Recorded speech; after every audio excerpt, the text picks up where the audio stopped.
Hello guys, in today's video I will be showing you how to fix Signal not working problem. So the answer is easy. Just go to the settings and then scroll down to the apps section and then go to the search and search Signal and then go to the storage, and here you will find this clear cache option. Click on it. Now you can go check it if it worked, and if it didn't you can try to restart your phone or turn the Wi-Fi off and on, or the Bluetooth or the airplane mode.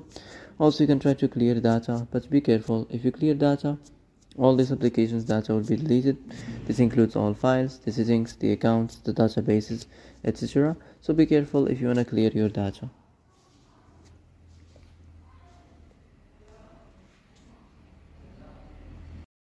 And that's it for today's video. I hope this is the answer you've been looking for.